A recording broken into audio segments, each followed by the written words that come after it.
Hi viewers, welcome to our channel. ప్రస్తుతం మనతో పాటు దాము బాలాజీ గారు సీనియర్ జర్నలిస్ట్ ఉన్నారు. వాటితో ఒకసారి మాట్లాడదాం. సార్ నమస్కారం.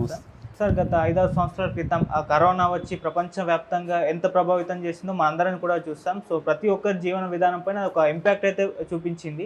అయితే ఆ తర్వాత క్రమంగా తగ్గిపోవడంతో అంతా కూడా ఊపిరి పీల్చుకున్నారు. అయితే ఇప్పుడు లేటెస్ట్గా మరోసారి కరోనా విజృంభిస్తున్నట్టుగా తెలుస్తుంది. సింగపూర్ లాంటి కంట్రీస్లో ఈ కరోనా వ్యాప్తి ఇంకా పెరిగిపోయిందని కూడా చెప్తున్నారు. మరి ప్రపంచవ్యాప్తంగా విస్తరించే అవకాశాలు ఏమన్నా ఉన్నాయా? ఇప్పుడు మళ్ళీ ఎందుకు రైజ్ అవుతుంది సార్? అంటే కరోనా వేరియంట్ ఏదో ఒకటి వస్తూ మళ్ళీ భయపెడుతూనే ఉంది మనల్ని. ఎందుకంటే మన దేశంలో 3 వేవ్స్ వచ్చాయి. మొత్తంగా 45 నుంచి 50 లక్షల కేసులు మన దేశంలో బయటపడ్డాయి. అందులో 5,33,623 మంది మన దేశంలో చనిపోయినారని ప్రభుత్వ లెక్కలు చెబుతున్నాయి. ముఖ్యంగా డెల్టా వైరస్, బి వైరస్ అనే సెకండ్ వేవ్లో ఎక్కువ మంది చనిపోయారు మనోళ్ళు. సో దాని తర్వాత మనోళ్ళు అతిపెద్ద వ్యాక్సినేషన్ ఒక ఉద్యమంలాగా చేపట్టి అందరికి వ్యాక్సినేషన్ వేయించారు.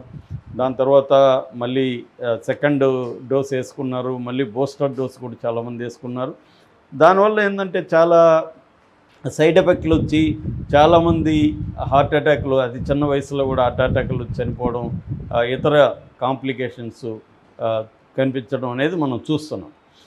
అయితే ఏదో ఒక కొత్త వైరస్ ప్రపంచాన్ని ఉలికిపడేలాగా చేస్తూనే ఉంది. మనం కూడా అనేకసార్లు చెప్పుకుంటున్నాం. ఇప్పుడు లేటెస్ట్గా 2 దేశాల్లో, హాంకాంగ్ అండ్ తర్వాత సింగపూర్, ఈ 2 దేశాల్లో, ఎందుకంటే ఈ 2 దేశాలు కూడా ఏషియాలో ఉంటాయి. మన దేశానికి ఈ 2 దేశాలతో కూడా ట్రావెల్ రిలేషన్స్ అనేది రెగ్యులర్గా జరుగుతుంటుంది. సింగపూర్ మనకి ఆల్మోస్ట్ మన ఇండియన్ సిటీ లాగా మన వాళ్ళు ఫీల్ అవుతుంటారు. సింగపూర్కి మనం వెళ్ళి రావడం, పవన్ కళ్యాణ్ వాళ్ళ అబ్బాయి కూడా ఆ మధ్య అక్కడే చదువుకుంటున్నాడు, చూసాం మనం. యాక్సిడెంట్ జరిగింది, ఫైర్ యాక్సిడెంట్. అలాగా సింగపూర్కి మనకి సింగపూర్ ఆల్మోస్ట్ మన దేశంలో భాగంలాగా మనం ఫీల్ అవుతుంటాం. సింగపూర్కి అలా వెళ్తుంటారు మన వాళ్ళు. సో ఇప్పుడు హాంకాంగ్లోను సింగపూర్లోను అతిపెద్ద వైరస్ ప్రమాదం జరిగినట్టుగా వార్తలు వస్తున్నాయి. ముఖ్యంగా ఫస్ట్ బ్యాంకాక్ తీసుకుంటే, బ్యాంకాక్లో దాదాపు ఏప్రిల్ 23 నుంచి మే 3 వరకు మన లెక్కలు ఉన్నాయి. మే 3 వరకు లెక్కలు చూస్తే 972 కేసులు నమోదైనట్టుగా చెప్తున్నారు. అందులో 31 మంది చనిపోయారు. పాజిటివిటీ రేటు 11.42% హాంకాంగ్లో ఉంది. అంటే బాగా వేగంగా అయితే హాంకాంగ్లో విస్తరిస్తూ ఉంది. దీనికి ప్రధాన కారణం అందరూ కూడా వ్యాక్సినేషన్ వేసుకోకపోవడం, రెండోది ఇమ్యూనిటీ పవర్ స్ట్రాంగ్గా లేకపోవడం అని అక్కడ ప్రభుత్వాలు చెప్తున్నాయి. అందుకనే హాంకాంగ్కి సంబంధించిన హెల్త్ డిపార్ట్మెంట్స్ అతి జాగ్రత్తలు తీసుకోవడం, ఇమ్యూనిటీని పెంచడం, ముఖ్యంగా ఆల్రెడీ జబ్బులు ఉన్న వాళ్ళకి, ఏజ్డ్ పీపుల్కి ప్రత్యేక జాగ్రత్తలు తీసుకోవడం, ఇవన్నీ అయితే చేస్తున్నారు. అట్లాగే సింగపూర్లో కూడా 14,200 కేసులు ఇప్పటివరకు నమోదైనని తెలుస్తున్నాయి.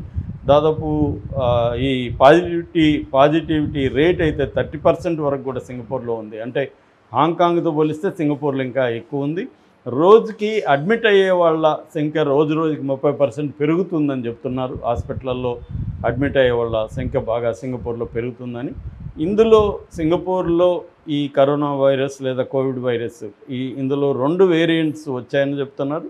Adreno virus and rhino virus, ఈ 2 రకాల స్ట్రెయిన్స్ అంటారు వాటిని. ఆ స్ట్రెయిన్స్, వైరస్ స్ట్రెయిన్స్ అనేవి సోకిందని చెప్తున్నారు. సింగపూర్లో ఉండే ఇండియన్స్ కూడా కొంతమందికి వచ్చిందని, ఈ పాటికి ఇండియాలో కూడా ఉండే అవకాశం, ఆల్రెడీ వచ్చి ఉండే అవకాశం ఉందనేది వార్త మనల్ని భయభ్రాంతం చేస్తూ ఉంది. దీంతో ఇండియా గవర్నమెంట్ కూడా అలర్ట్ అయింది. సింగపూర్ ట్రావెలర్స్ మీద కొంత టెస్టులు చేయించడం, వాళ్ళ మీద అలర్ట్ ఇది చేయడం అనేది చేస్తుంది ఎయిర్పోర్ట్లో. ఆల్రెడీ మనం యుద్ధ ప్రమాదంలో ఇంకా కూడా ఉన్నాం, యుద్ధ భయంలో ఉన్నాం. స్లీపర్ సెల్స్ యాక్టివ్గా ఉన్నాయని, తర్వాత టెర్రరిస్టులు మన ఇండియాలో వివిధ ప్రాంతాల్లో అటాక్ చేయబోతున్నారని వార్త వైరల్ అవుతుంది. అందుకని ఇప్పటికి కూడా ఒక 8 ఎయిర్పోర్ట్లకు సంబంధించి ఫ్లైట్లు క్యాన్సిల్ చేశారు. సున్నిత ప్రాంతాల్లో అనేక ఎయిర్పోర్ట్లో కూడా సెక్యూరిటీ అనేది పెంచారు. ఎటువంటి డ్రోన్స్ ఎగరకూడదని, మన ఇంక్లూడింగ్ శంషాబాద్తో సహా. అట్లాగే 3 గంటలకు ముందు వచ్చి మల్టిపుల్ సెక్యూరిటీ చెకప్స్ చేసుకోవాలని కూడా చెప్తున్నారు. అంటే ఆల్రెడీ ఒక ఫియర్ సైకోసిస్ అనేది మన ప్రజల్లో ఉంది. ఇటువంటి సందర్భంలో కరోనా సింగపూర్లో, హాంకాంగ్లో పెద్ద ఎత్తున కేసులు, వందలాది వేలాది కేసులు రావడం అనేది ఇండియన్స్ని కూడా భయపెట్టే పరిస్థితి కనిపిస్తుంది. ఎందుకంటే ఇందాక చెప్పినట్టు మనకి ట్రావెల్ అనేది వాళ్ళతో ఎక్కువ ఉండదు కాబట్టి ఈ పాటికి వచ్చి ఉండే వాళ్ళ ఉంటారు అనేది ఇటు. కాకపోతే మనకి పాజిటివ్ అంశం ఏంటంటే మనం దాదాపు Indian population maximum corona virus సంబంధించి వ్యాక్సినేషన్ అనేది జరిగింది. కాకపోతే అది ఎంత ఎఫెక్టివ్ ఈ స్ట్రెయిన్కి అనేది చెప్పలేని పరిస్థితి అని అంటున్నారు. అడెనో వైరస్ అండ్ రినో వైరస్కి ఈ స్ట్రెయిన్కి ఇది సరిపోతుందా లేకపోతే బూస్టర్ వేసుకోవాలన్నా మళ్ళీ అనేది ఇప్పుడు తేలాల్సి ఉంది. రెండోది ఈ 2 రకాల virus Adreno virus and rhino వైరస్లుకి ఉన్న లక్షణం ఏంటంటే చాలా స్పీడ్గా ఇది వ్యాపిస్తుందని చెప్తున్నారు. స్పీడ్గా వెళ్ళిపోతుంది. ఇంతకుముందు ఉన్న కోవిడ్-19 వైరస్ కంటే కూడా ఈ స్ట్రెయిన్స్ అనేవి చాలా క్విక్గా వెళ్తున్నాయి. కాబట్టి ఇది కానీ ఒకసారిగా వ్యాపిస్తే ఇండియాలో చాలా స్పీడ్గా వ్యాపించే అవకాశం ఉంది. దీనికి సంబంధించి ఇండియా ఇప్పుడు రంగంలో దిగింది. మన హెల్త్ డిపార్ట్మెంటు ఆల్రెడీ అనేక జాగ్రత్తలు, ముఖ్యంగా పబ్లిక్ హెల్త్ మన దేశంలో ఎంత పూర్గా ఉంటుందో మనకు తెలుసు. కరోనా వచ్చిన తర్వాత కూడా కొన్ని చర్యలు అయితే చేపట్టింది. ఆయుష్మాన్ భారత్ కానీ తర్వాత ఆరోగ్యశ్రీ స్టేట్లలో కానీ కొంతవరకు బెటర్గానే ఉన్నాయి కానీ సరిపోవు. ఎందుకంటే మొన్నెవరో కూడా చెప్తున్నారు, నేను తిరుపతి వెళ్తే రుయ్ హాస్పిటల్లో కొన్ని డిపార్ట్మెంట్లో కాటన్ కూడా లేదని. అంటే అట్లాంటి ప్రైమరీ ఫెసిలిటీస్ కూడా మన ప్రభుత్వ హాస్పిటల్లో ఉండట్లేదు. ఎక్కువగా ప్రభుత్వ హాస్పిటల్లే కాపాడాలి. ఎందుకంటే పేద ప్రజలు ఎక్కువ మన దేశంలో ఉంటారు. ప్రైవేట్ హాస్పిటల్ ఆ టైంలో రేట్లు పెంచేసి ఎలా దోచుకున్నారో కూడా మనం చూసాము. అందుకని పబ్లిక్ హెల్త్ కేర్ అనేది ఇండియాలో డెవలప్ చేయలేదు మన పాపులేషన్కి తగినట్టు.